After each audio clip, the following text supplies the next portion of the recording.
शंभूराजे छत्रपती झाले तसं कैक लोकांच्या पोटात दुखायला चालू झालं आणि संभाजीराजांचा मारण्याचा प्लॅन याच महाराष्ट्राच्या मातीत ठरला. या मातीची सगळ्यात मोठी खंत आहे. या मातीत जसे गवताला भाले फुटतात ना, तसं इथल्या दगडांवरती फितुरीची बीज मात्र फार लवकर उमसतात. ही जी गद्दारी आहे ना, ही गद्दारी सगळ्यात घातक. या महाराष्ट्राचं सगळ्यात मोठं नुकसान केलं फक्त या गद्दारीनं. एकानं सांगितलं, शंभूराजे सरदेसाईंच्या वड्यात सायंकाळी एकटे मुक्कामाला आहेत, पकडा मारून टाका. सांगणारे गणोजी, संभाजी राजांचे मेहुणे आणि मुकरब खान कैक सैनिक घेऊन सायंकाळी शंभूराजांच्या वाटेनं पकडायला निघाला. कोल्हापूरच्या पन्हाळ्यावरती सायंकाळी मालोजी बाबा आणि सोबत संताजी एकटे उभारले होते. कैक सैनिक सायंकाळी झोपी गेलं होतं आणि मशाली सायंकाळी संभाजीराजांच्या वाट्याकडे जाताना दिसल्या. संताजी पळत गेला, बाबा ओ मालोजी बाबा, ह्या मशाली शंभूराजांकडे चाललेत.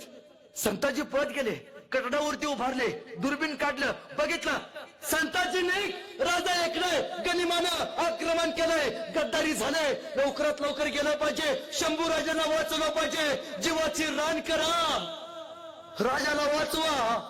लाखाचा पोशिंदा येतो. संताजी सोबत मालोजी बाबा घोड्यावरती बसले, मधनं वाट काढली, आंबा घाटात गेले, आंबा घाटा मार्गे सरदेसाईंच्या वाड्यात गेले. संगमेश्वर मध्ये महाराज झोपले होते. राजा निघा, राजा उठा, राजा मुकरब खान येतोय, कैक सैनिक येतोय, राजा उठा. कोण? कोणाची हिम्मत माझी खबर द्यायची? राजे आपलेच गणोजी. संभाजीराजेने जगदंबेच्या मायेला हात लावला. जगदंब म्हणून एकदा सह्याद्रीकडे बघितलं. मालोजी बाबा सांगतायत, राजे तुम्ही कवी कलशांना घ्या, कैक सैनिक घेऊन जवळच नावडी नावाची नदी आहे, नदीकडे जावा, नदीत बसा, आम्ही नाव तयार ठेवले, निघा. हा मालोजी एकटा त्या मुकरब खानाला बास आहे, पण संभाजी ऐकायला तयार नव्हते. राजा निघालीच्या नात्यानं सांगतोय. शंभूराजे घोड्यावरती बसले, सोबत कवी कलश. शंभूराजांचे घोडे निघाले नदीकडे, पण जाताना कवी कलश खाली पडले. संभाजीराजे मागे आले, आपल्या मित्राला घोड्यावरती बसवलं, जायला निघाले. गेले गेले गेले नदीपाशी गेले. वेळ कमी पडला आणि एका नदीला मुकरब खानाचा सेना सागर भेटायला आला होता. काठावरती एकच संभाजी, लढून मारा, औरंगजेबाच्या पाया पडून शरणागती पत्करा. संभाजी महाराजांनी या आपल्या तरुण पोरांच्या कपाळावरचा गंध टिकावा यासाठी लढणं पसंत केलं. मालोजी बाबांना सांगितलं, मालोजी बाबा साथ द्या. आणि मालोजी बाबा सह्याद्री सारखे शंभूराजांच्या पाठीमागे उभारले होते. संभाजीराजांनी गळ्यातली कवड्याची माळ काढली. संताजी लवकरात लवकर रायगडावरती जा, माझी कवड्याची माळ रायगडावरती पोचव. सांग संभाजीला पकडले. हा माझा पाखऱ्या घोडा घे, घोड्यावरती बस, माझ्या पाखऱ्याला घेऊन लवकरात लवकर रायगडावरती जा. संताजी जायला तयार नव्हते. निघ, वेळ कमी आहे, वकूत कमी आहे, लवकरात लवकर संदेश केला पाहिजे. संताजी घोरपड्यांनी शंभूराजांना बघितलं. संभाजीराजांचा पाखऱ्या नावाचा घोड्यावरती लगान टापली आणि राजाला वाचवण्यासाठी संताजी घोरपडे निघाले. वाऱ्याच्या वेगानं पळत होते. तो पाखऱ्या पळत होता, पाठीमाग पकडलेला आपला राजा बघत होता.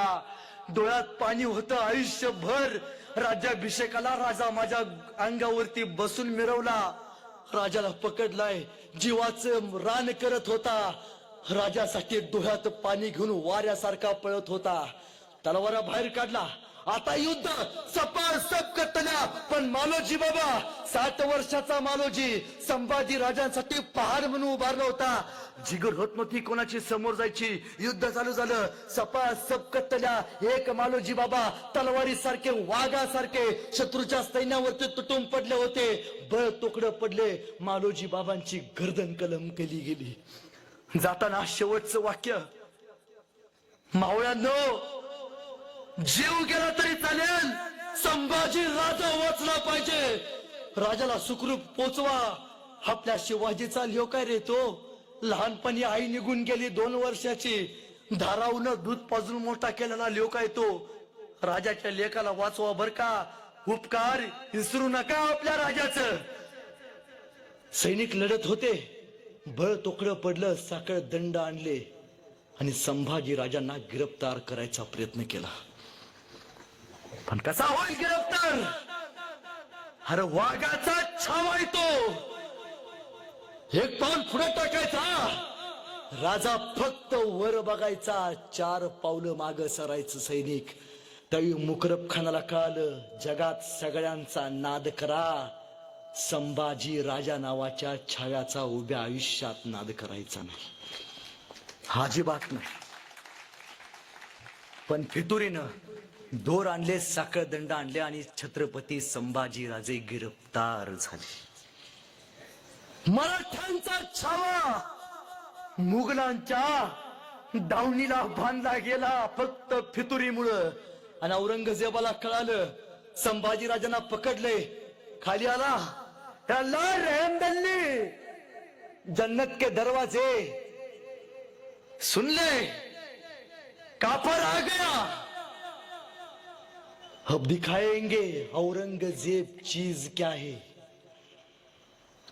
9 वर्ष कुत्र्यासारखा पळवलाय मला. 9 वर्ष सोडणार नाही. आतापर्यंत डोक्यावरती जिलेट टोप घालून फिरला असेल, विदूषकी टोपी घाला. आतापर्यंत अंगात राजाचे कपडे घालून फिरला असेल, जनावरांची कातडी बांधा. अंगात साखळदंड घातला असेल, अंगात हिरे माणिक मोती घातला असेल, साखळदंड बांधा. आतापर्यंत घोड्यावरनं हत्तीच्या अंबारीतनं आला असेल, सडक्या उलट्याला उलट बांधा. कळू द्या जगाला, औरंगजेबानं शिवाच्या छाव्याला गिरफ्तार केलाय म्हणून. मुकरब खानानं संभाजीराजांना पकडलं. संभाजीराजांना मुघली रियासतीची कपडे घातली, घोड्यावरती बसवलं. संगमेश्वर ते अकलूज पर्यंत न्यायचं ठरवलं. का हे अकलूज औरंगजेबाचं शहर, 40,000चा सेनासागर संभाजीराजांची वाट बघत बसला होता या अकलूज मध्ये. संगमेश्वर पासून अकलूजला जायला बराच दिवस लागतो, बराच वेळ लागतो. या माणसानं चालत अंतर अवघ्या 1 ते 1.5 दिवसात पार केले. कुत्र माग लागल्यासारखा पळत होता. का या संभाजीला सोडवायचा प्रयत्न करतील,